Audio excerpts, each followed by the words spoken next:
नमस्कार आदाब, मैं मारूफ मिलन रहमानी। स्वागत है आपका सारा सच में। क्या बिहार में मानसून की आहट से बाढ़ का खतरा मंडराने लगा है?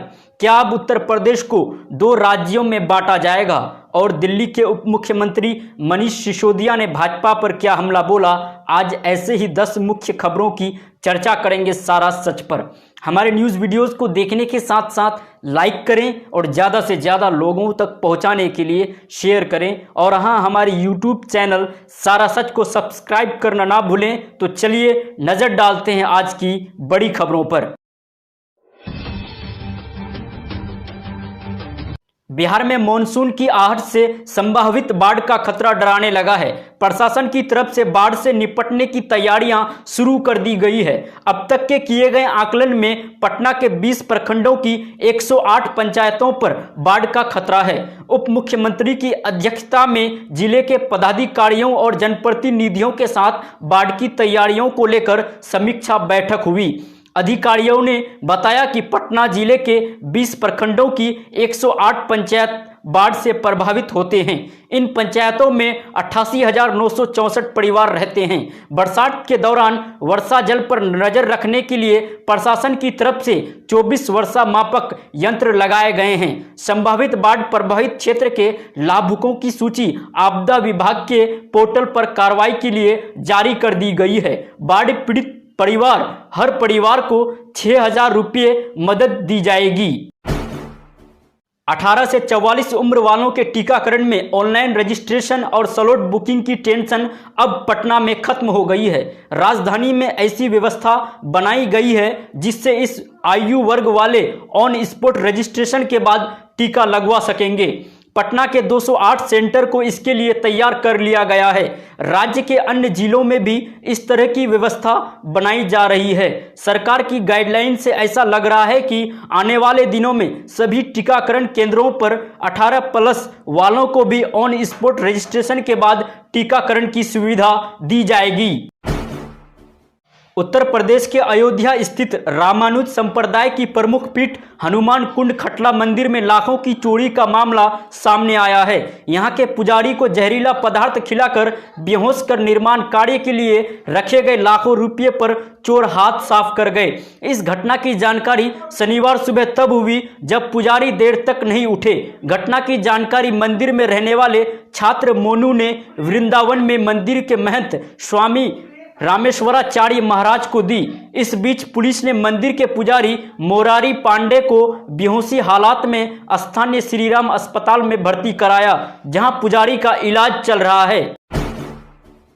पिछले कुछ दिनों से उत्तर प्रदेश के मुख्यमंत्री योगी आदित्यनाथ और भारतीय जनता पार्टी के केंद्रीय नेतृत्व के बीच तनातनी की अटकलें चल रही है। सियासी हलकों में इसका कारण उत्तर प्रदेश में नेतृत्व परिवर्तन और कैबिनेट विस्तार बताया जा रहा है, लेकिन इसके पीछे एक और कहानी सामने आ रही है। सूत्रों के मुताबिक अगले साल होने वाले विधानसभा चुनाव से पहले भाजपा नेतृत्व उत्तर प्रदेश का विभाजन कर अलग पूर्वांचल राज्य बनाने पर विचार कर रहा है।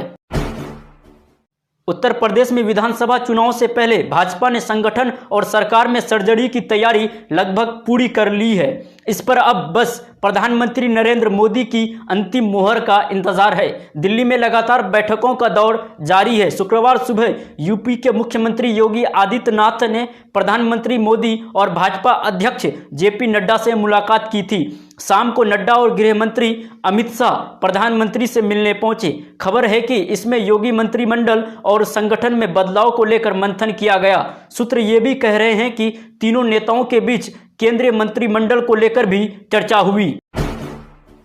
मुकुल रॉय और उनके बेटे शुभ्रांशु की तृणमूल में वापसी हो गई है और इसी के साथ शुरू होगा उन लोगों की भी तृणमूल में लौटने का दौर जो चुनाव से पहले खेमा बदल चुके थे।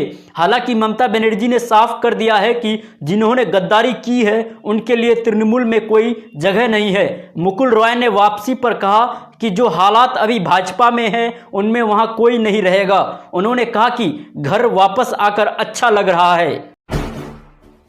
तृणमूल सांसद और बंगाली अभिनेत्री नुसरत जहां की नई तस्वीरें सामने आई है। इनमें वो प्रेग्नेंट दिख रही है। निखिल जैन से अलगाव के बाद से ही नुसरत जहां की प्रेगनेंसी की खबरें सामने आ रही थी, अब ये खबरें कंफर्म हो गई है। दरअसल नुसरत की फोटो सोशल मीडिया पर वायरल हो रही है, जिनमें वो बेबी बम्प के साथ दिख रही है। एक फोटो में वो अभिनेत्री साबंती चटर्जी के साथ खड़ी दिख रही है। राजस्थान में सचिन पायलट और उनके खेमे की नाराजगी को लेकर एक सियासी हलचल लगातार तेज हो रही है। पायलट पिछले साल उनसे किए गए वादे 10 महीने बाद भी पूरी नहीं होने पर नाराजगी जता चुके हैं। इस बीच पायलट कांग्रेस महासचिव प्रियंका गांधी के संपर्क में है। बताया जाता है कि कल देर रात उनकी फोन पर प्रियंका से बात हुई।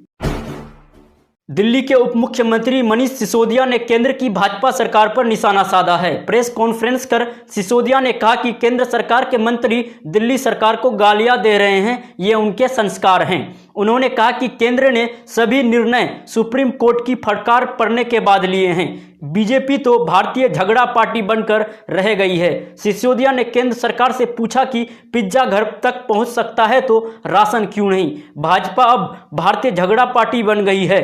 उनके पास अब सिर्फ राज्यों से झगड़ा करने का काम बचा है। उन्होंने कहा कि चाहे ऑक्सीजन का मुद्दा हो या परीक्षा रद्द कराने का, केंद्र सरकार ने हर मुद्दे पर सुप्रीम कोर्ट से फटकार खाई है। एलोपैथी के इलाज को सबसे बड़ा झूठ बताकर विवादों में घिरे बाबा रामदेव ने यू टर्न ले लिया है। उन्होंने जल्द ही वैक्सीन लगवाने का ऐलान किया है। साथ ही कहा है कि सभी लोग जल्द से जल्द वैक्सीन लगवा लें। रामदेव बोले कि सभी अच्छे डॉक्टर्स भगवान के भेजे दूत हैं। रामदेव ने कहा कि लोगों को योगा और आयुर्वेद भी अपनाना चाहिए। ये दोनों चीज़ें बीमारियों के खिलाफ कवच का काम करेगी और कोरोना के चलते होने वाली मौतें भी कम आएगी। ये थी आज की 10 बड़ी खबरें। देखते रहिए सारा सच।